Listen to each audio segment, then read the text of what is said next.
Na bolingo na ngai kila ezali deception awa olingi oboya ngai kovoma mwene bos tala ngai mama nalembi libala o la tango vanda ko mona ba tungo ba oganga na ba coin na ba TV mais yo moyebi ke jo za na boulot moké et ça la ronde bon et ça la ngai bien té mais tu ba que chance l'équipe koyeba chance et l'équipe koyeba ça na ba talent to yebi des goals to tsaka kana mamba des goals mais na ndenga ya vie normale boye au mona ke to ça la ka hypothèse de chance l'équipe koyeba pour des goals. Qu'est-ce qui se passe au fait? Bon, cette fois-ci, on a tiré ma femme et Jésus de Nuance. Mon bayo karawana bayo kamati de gola yembi vocal et kange sali succès baso qui nazala ki ata courage mbele na zuwa Claude Wonga ozala wanga wa motema e présence na e zaleli na yo ikamwisa o bayoka qui on est allé passer parce que total la future de gola ensemble les talents seuls ne suffit pas. Parce que l'autre balobela on peut prendre Jésus de Néos que talent kaka eso suffire et c'est na bilo mususu fait kota na masolo siko de gol ningo yoka bato balobaka bongo quelque part ils n'ont pas tort talent kaka eso suffire eso singa pe bato basa ba effort mususu na ndenge ya Jésus de Néos na ndenge ya yo ya Jésus de Néos et l'autre ningo mona raké il faut au sala pour accompagner talent na yo pour talenza déjà na comprendre ça va nzambe ozana bois les défauts dans la moko matima za côté nini na moko wana matima za côté nini et là c'est que na yo Landry Bisidi Jean-Paul Kalema Kalebelo la moi Kano Kofi Panda Frédéric Kitenge Christian Lukoki Poto Serge Lukoki Maneke donc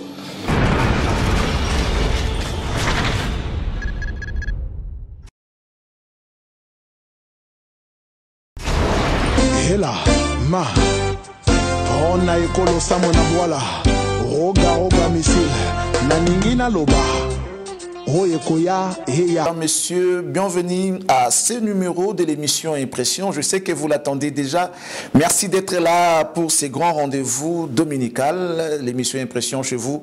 Nous sommes très heureux de savoir que vous êtes là pour nous suivre et que vous soyez à l'intérieur comme à l'extérieur du pays. C'est l'ère à laquelle vous devez vous détendre, vous divertir et vous informer à travers cette belle émission Impression. Vous êtes au nord, sud, est, ouest de la République démocratique du Congo. Nous vous rappelons que vous êtes en direct sur la RTVS1 et que cette émission est produite depuis Kinshasa, la capitale de la République démocratique du Congo.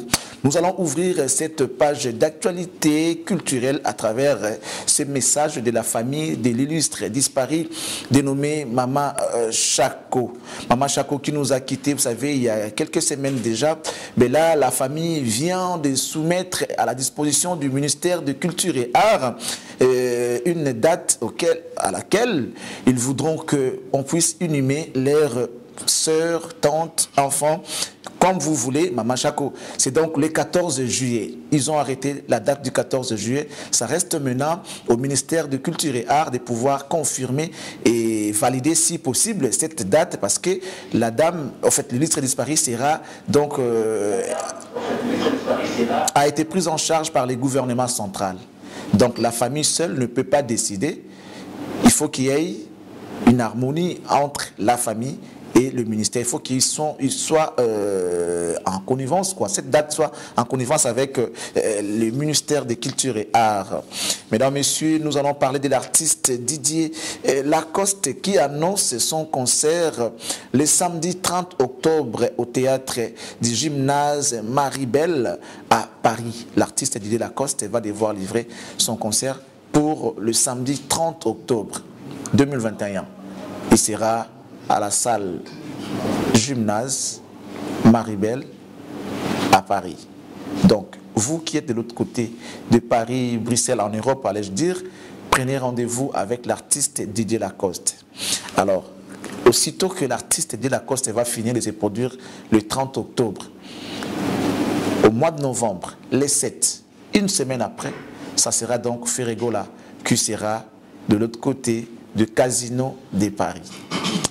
Il se trouve qu'il y a eu beaucoup de productions pour Ferregola avant même le 7 novembre. Mais bon, comme ce n'est pas encore confirmé, on ne sait pas vous dire ça maintenant. On attend la confirmation de ces producteurs parce qu'ils sont pour parler avec plusieurs producteurs pour une série de productions. L'artiste Ferregola, il est toujours en Europe, là où il a participé à ce grand festival de Monaco. Et après, il est prévu une nuit de la musique africaine. Ça va se jouer et ça sera diffusé sur France dès le 22 juillet prochain. Donc, soyez donc scotchés. Vous allez vivre sur la même scène, sur le même podium. Fally Ipupa, Ferregola, et tant d'autres artistes africains. On peut encore citer Youssou N'Dour.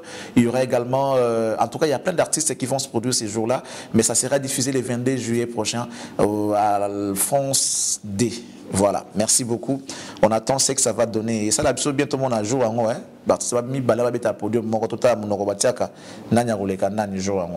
L'artiste Christian Lema annonce la sortie mondiale de son clip Masoso pour le vendredi 16 juillet 2021 sur toutes les plateformes de téléchargement.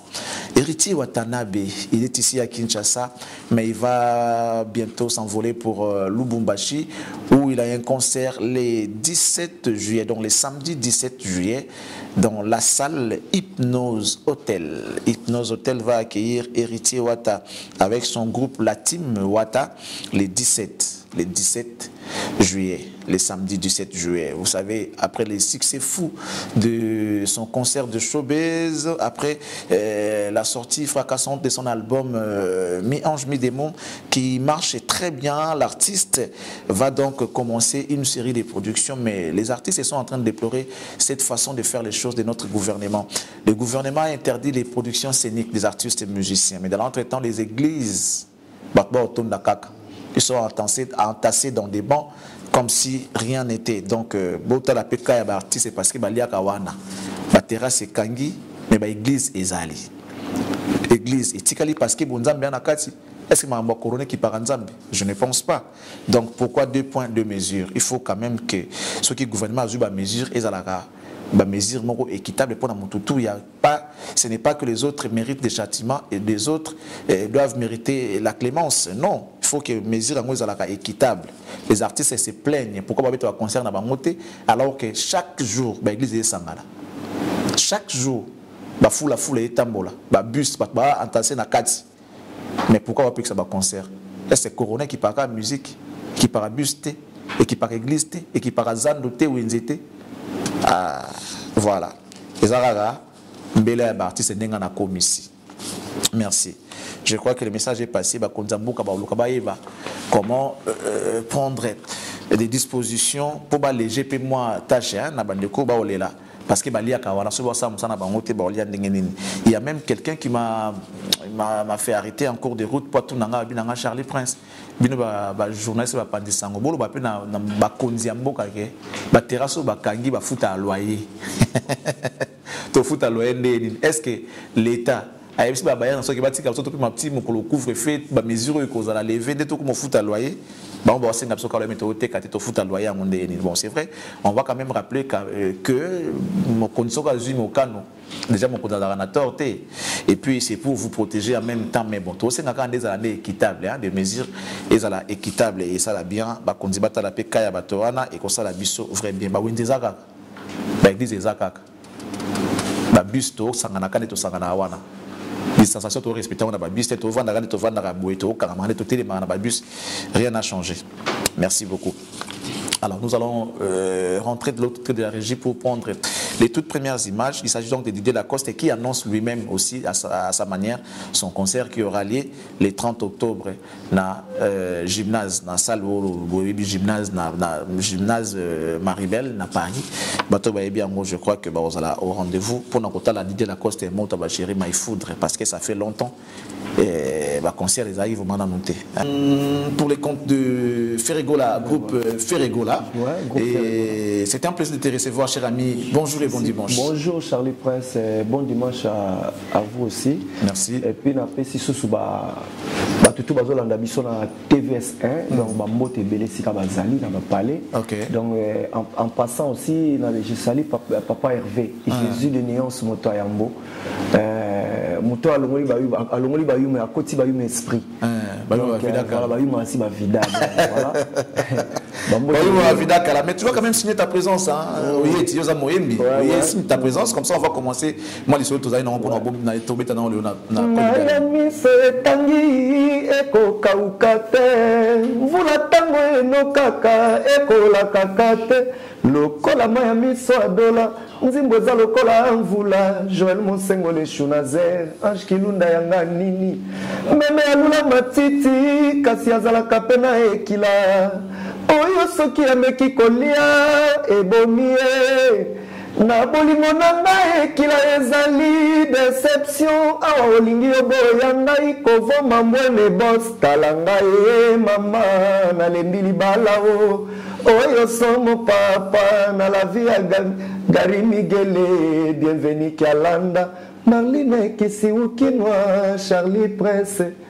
voilà tala ngai papa nalembi libala o voilà mais non franchement De Gaulle Matima. Ouais. Boulot, c'est bon. Boulot, ouais. Ah. Les autres, on vend avant de mettre ma solo à groupe Ferrego. Là, on vend comme on a battu mon gang dans le coin, dans la TV. Mais il y a que Dieu a un boulot mouké. Et ça, bon, et ça, là, on a bien été, mais tu as des chances et l'équipe Koyeba. Chance et l'équipe Koyeba. Expliquez-moi son chance et l'équipe Koyeba. Retenez ça. Et Belébé va ça rappeler gaz dans Mboka. Bah il a un peu bouloté. Donc la chance kaka ne pesi ende ngenge batu ba découvrir gaza danger biso bayo bayebi bazo un peu sima mais bayebi te bazo welisa bazo za moi liboso donc c'est par rapport à ça mais surtout zongi pena na carré na éviter sur ceux qui sont une chance sikoyo dans ces cas yo on a chancé non on a accrocharat ngala voko na ndena imbi boezela mikolo yo mona. Non, ce que l'on est salarié, De Gaulle, même sur les planètes, c'est vrai que De Gaulle, il va mourir à talent. Il va fan de talent, De Gaulle, tout ça, De Gaulle. Mais dans la vie normale, au monde, tout ça, il peut être la chance de dire pour De Gaulle, qu'est-ce qui se passe au fait? Bon, cette fois-ci, on a tiré ma femme à Jésus de Nuance.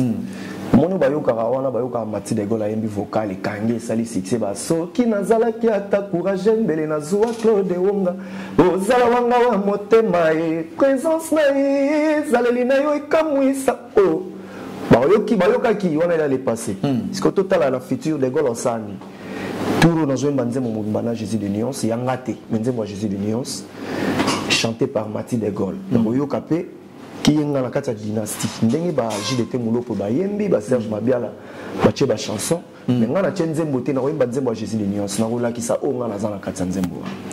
To yebi déjà oyo ozali mais siko to kozonga na ilo wat balobaka les talents seuls ne suffit pas parce que lo wat balobela ngo pe pona Jésus de Nuance que talent ka ezo suffire te et c'est na bilo mususu fo kota na masolo siko De Gaulle nengo lokaka bato balobaka bongo quelque part ils n'ont pas tort. Talent quand ils ont suffi, ils ont fait des formes sous. N'andenge ya Jésus de Nuance, n'andenge ya yo, n'andenge Jésus de Nuance. Et là on y a mon araké, il faut au sala pour accompagner talent na yo pour talent. Déjà on comprend ya déjà. Tu vois ba monter wa? Te va oui ba monter. Ngada na comprendre ya. On comprend ya. Ouais. Ba pour lobi que musique ya Congo.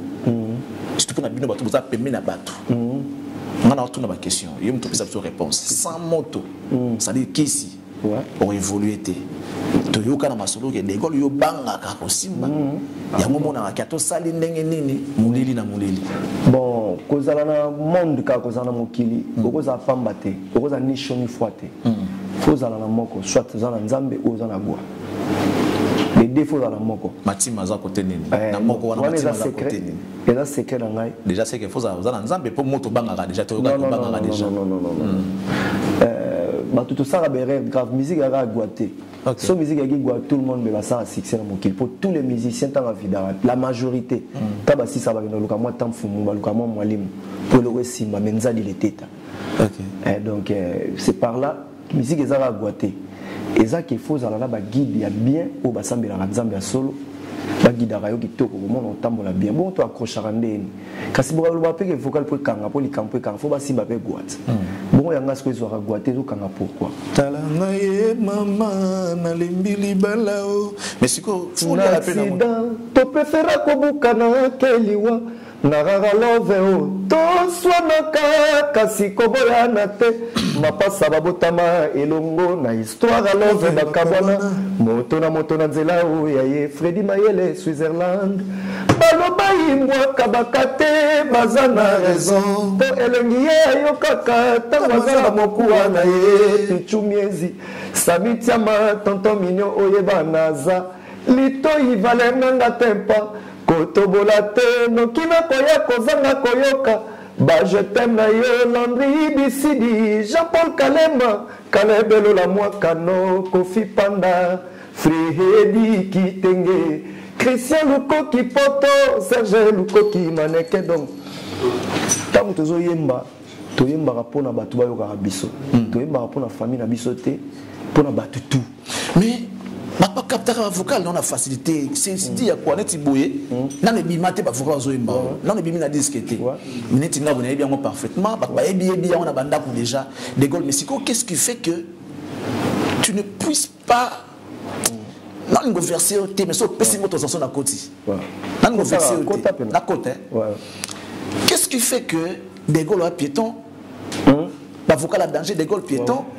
Qu'est-ce qui fait que des Gaulle bateau yo yamba ba kenda ba persa des Gaulle toujours na sima te ngala yango nazo ba tina bika na disco au sentir Mathieu de Gaulle ah donc vous avez à disposition tout pour na disco tout le monde a nyonso tout peneza pena prêt nzembo na koyemba na Jésus de Nyons et puis ndenge na samba kamuna ba voko makamutu na sali ba sentir ngai déjà nous avons formé déjà mini Cooper déjà dans Nzela ils ont Nzela ah ouais c'est un plaisir là na somba mutu kana chanzembo te na orchestre OK kala na orchestre na biso la pera car na chanzembo te na somba car donc quelque part to meka ko sala be fort ya ko solo la mboka pour musicien faut solo la pose la bien c'est ça alors de Gaulle on va revenir maintenant sur l'orchestre il y a des projets Nakati Coupe Nabino. C'est.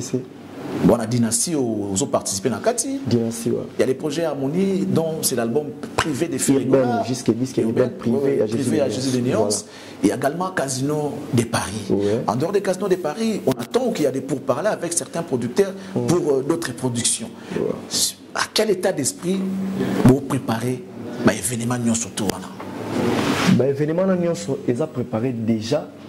Tu prépares déjà en coulisses tu là que ça rabat tout est tout salabo et tout salabo non tu as préparé des concerts au Casino de Paris déjà pour le Singapour sensibiliser des fans bah bien sûr VIP si là qui met bah bien sous souhaite caler moi bah bien moi c'est bah tu vas consommer bah sommes vraiment pour bah concert que les alliés venez mes alliés malgré maladie Covid-19 et ça là mon boulot mais donc par la grâce de Dieu la rambo les kitoko.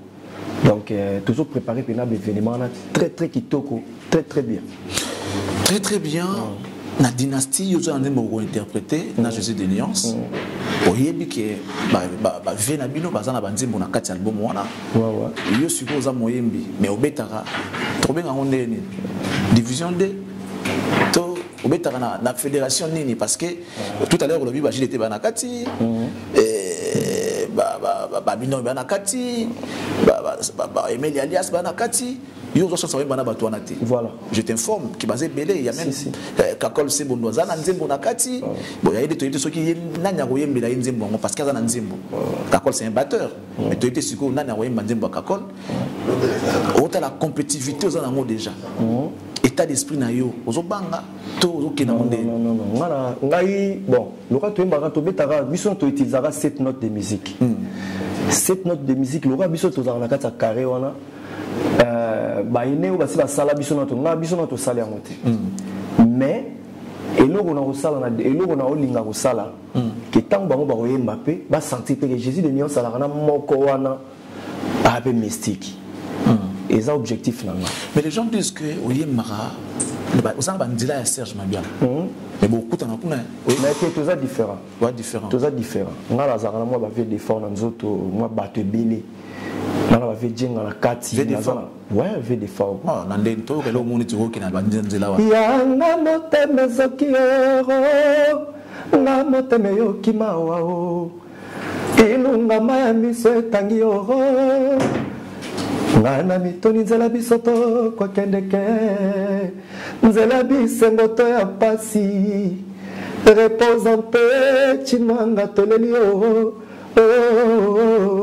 chéri na biso kokendeke malamu were chimanga donc ngala yoka batu ngala yoka batu tout na musique donc ba fait tout ba imba ba deuxième fois ba vient so ba redi ya misi ba kinke sere mené ya ba pepe kali ngala yoka batu tout nazakana ba on a 100 donc tant que ni na tali ki na utiliser VO net vocal mon imbi na dynastie mama sidoni ya botangai apesa kanga kombo matima bolingo échange ngai komisanga malela dino sele olande noir bolingo na kofingo mabe olembisi alita chamala oni esukisa makambo bageri ya bolingo ezalaka te yangola mour ezanga balimiti ya torture na mitema ya bato dadu mengi gabi dubile Sandra Antonio hoyebao dona yebi vient so kesser na suka na terminaison mais na zapena moins de goal na kati mais pour accent le pour mutabima ye mo razara te faut na idole OK voilà le tout ça na ba idole to ka ba vient so kala ba sala biso ya yo kester nayoka kester revenir non idole na yo zana ngai idole na nga bango tout wana ba yembaka voilà na sangsa bango y compris Serge Mabiala la kati na ngai y compris vient so nde ba sala de Gaulle. Ah c'est très bien. Voilà. Mesdames, messieurs, je vous demande qu'une seule chose pour cet après-midi. Celui que j'ai réussi, c'est un artiste, un musicien, chanteur des Renault. Il s'appelle Mathieu de Gaulle. Vous qui ne le connaissez pas, pour la toute première fois que vous poussez le suivre dans cette émission Impression, je vous demande de lui faire confiance et de compter sur lui. Parmi les artistes chanteurs de ces pays, il se classe et a une bonne position. Alors, faites confiance à cet artiste, soutenez-le, montrez-le l'amour, afin qu'il puisse émerger et évoluer. Surtout, nous le souhaitons très très bonne chance pour cet album Dynastie qui va sortir, auquel il a une chanson qu'il a interprétée avec Jésus des Nuances. Bonne chance à toi, Mathieu de Gaulle. Ouais, on attend l'harmonie. Mais alors, un tout dernier message pour nos fans, tout va à travers l'émission Oyo. Peut-être un numéro à contact. S'il y a des remerciements à faire, on va passer et puis on va. Ouais. Donc, dans la dernière montée, puisque tu veux vivre toujours, on a évité le lobby, mais on a tiré la dernière montée. Pour l'émission d'aujourd'hui. Pour l'émission de l'eau, donc, ma fan, toi, Jésus de Nuances, vous allez très très posé. On a un disque mis ballet, urbaine et version rumba. Dynastie et harmonie, vous avez décidé.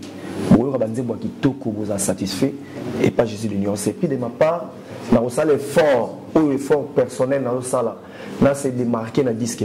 C'est un peu différent par rapport à Baninga Nanga. Donc Baninga Nanga dit que ça va boulot bien. Peut-être que ça va boulot bien, mais on a pas part dans la sala. Le nécessaire de ma part qui va sentir c'est lui Mathieu de Gaulle. Voilà la bossante na Pessimote na PDG Magico 3 Fabos. La bossante Anel Kamavembo coiffure excellence. La bossante Dino Selo Landais Noir, Venanga Ladi Galvanda ya Diva, Berado Prince des Amunda, le maître de votre maître.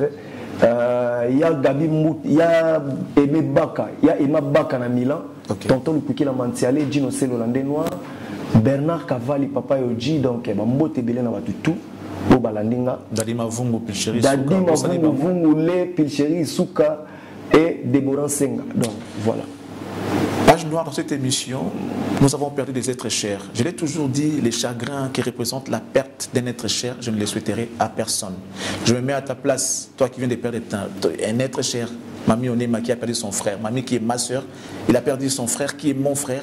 Nous te souhaitons, nous te présentons, allais-je dire, nos sincères condoléances. De la même manière, nous présentons nos condoléances à notre ami Eva Moiri, en Autriche, grand prêtre, qui a perdu son grand frère. Eva Moiri, en tout cas, nous sommes de cœur avec toi. Courage, que le Seigneur te donne la force de surmonter cette douloureuse épreuve parce que ça fait 2 fois. La deuxième fois, c'est dans deux décès, à l'espace d'1 mois, en fait. 2 décès, c'est trop. Merci. Nous sommes avec toi, mon frère. Merci beaucoup. Et Mami Onema, courage, force à toi. Yann Nicole, merci. Toi, on a vu le Longoto, Kabola Mawa. Pour nous, on a sorti Sam. Merci beaucoup. D'accord, on va se quitter. Ouais, on a fait numéro, on a contacté. Rapidement. Numéro, on a contacté, plus de 143 81 24 78 695. plus 243 81 24 78 695 bato balingi bazwa mabanga oyo na vocal ke bayembi na vocal nanu mpo biso bena topesaka accent voilà babenga na numéro wana nga moko na mbaka tshombola tambola na mutu te ya suka kotoka bwana soki nazalaki ata courage mbele na kozanga mbongo kinisaka nzela ya moto niongo eumeli mpo peut-être akoki kosambwisa yo na logique iyo nde ebongaki kodevoir nga bolingo no na bozoba ya bolingo iyo nde oemilie nga ladi galvanda ya diva tosha mvumbi le boursier soki na yo kaka blanchard etusa pekisaki ngai mokolo nalalaka libanda nakufela bakarese na batinela molili awa mpe bakuzu moins cher baflate tula kaka bizu ya Gabi Mbuta mwana muzombo na Diblin Arnaud Mwanga Dadi Mavumule Ambrose au Japon de Luxembourg Christian Bompate Paris Guindi Vito donc merci quoi.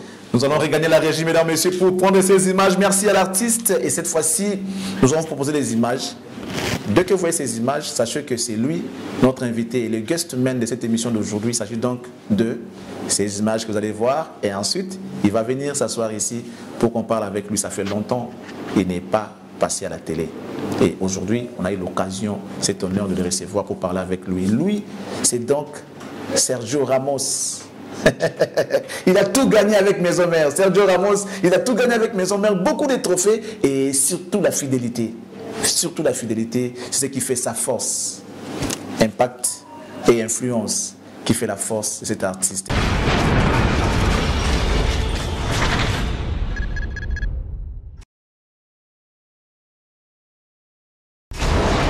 Hela, ma, on a ekolo samona boala. Roga roga misil na ningina loba oye koya heya